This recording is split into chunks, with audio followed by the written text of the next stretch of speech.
இப்போது அவர்கள் தமிழ்நாட்டில் முருகனை முன்னிறுத்தி ஒரு முருக பக்தர்கள் மாநாடு என்கிற பெயரில் ஒரு மாநாட்டை 22ஆம் தேதி நடத்துவதற்கு அறிவித்திருக்கிறார்கள். முதல்ல மாநாட்டை அறிவித்தது இந்து முன்னணி. ஆனால் மாநாட்டை பற்றி பிரச்சாரம் செய்வது, மாநாட்டுக்கு ஆளை திரட்டுறது, மாநாடு எதற்காக நடக்குது என்று பேட்டி கொடுக்கிறது எல்லாத்தையும் யார் பண்றா? உள்ளூர் பிஜேபி தலைவர் முதல் அகில இந்திய பிஜேபி தலைவர் வரைக்கும் அந்த மாநாடு பத்தி தான் இப்ப பேசிட்டு இருக்காங்க. கடைசி அங்க மதுரைக்கு வந்துட்டு போன அமித்ஷா உட்பட இந்த மாநாடு எதற்காக நடத்துகிறார்கள்? பிஜேபி தலைவர்கள் சொல்வது 22ஆம் தேதி மாநாடு முடிஞ்சா அடுத்து சென்னையில கோட்டையை கைப்பற்றி ஆட்சி அமைப்பதுதான் எங்களுடைய திட்டம் என்று பகிரங்கமாக அறிவிக்கிறார்கள்.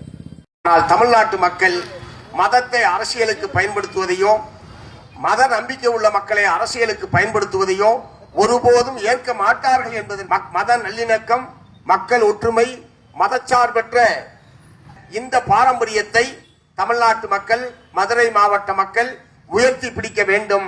இந்த மதவெறி கூட்டத்திற்கு, மதவெறி சக்திகளுக்கு மதுரையிலே மட்டுமல்ல தமிழ்நாட்டிலேயே இடமில்லை என்கிற முறையில் இந்த மாநாட்டை புறக்கணிக்க வேண்டும் என்று மார்க்சிஸ்ட் கம்யூனிஸ்ட் கட்சியின் சார்பில் நான் இந்த நேரத்திலே கேட்டுக்கொள்ள விரும்புகிறேன்.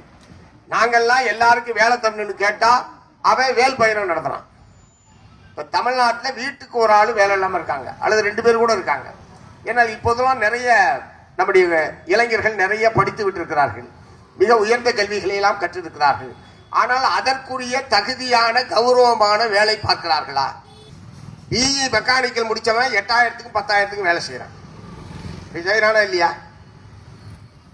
தகவல் தொழில்நுட்பத்துறையில் சில லட்சம் பேருக்கு லட்சம் ரூபாய்க்கு மேல் சம்பளம் வாங்கக்கூடிய சில லட்சம் பேர், ஒரு சில லட்சம் பேர் இருக்கிறார்கள்.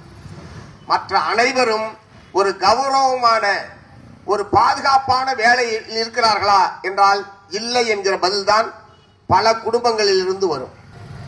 கிடைக்கிற வேலை, கொடுக்கிற சம்பளத்தை பெற்றுக்கொண்டு வேலையில் நீடிப்பது என்கிற அவல நிலைக்கு நம்முடைய இளைஞர்கள் உள்ளாகி இருக்கிறார்கள்.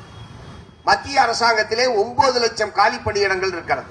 மத்திய அரசாங்கத்திலே மட்டும் இந்த 9 லட்சம் காலி பணியிடங்கள் நிரப்பப்பட்டிருந்தால் 9 லட்சம் குடும்பங்கள் ஒரு நல்ல கௌரவமான நிலைக்கு வந்திருக்கும்.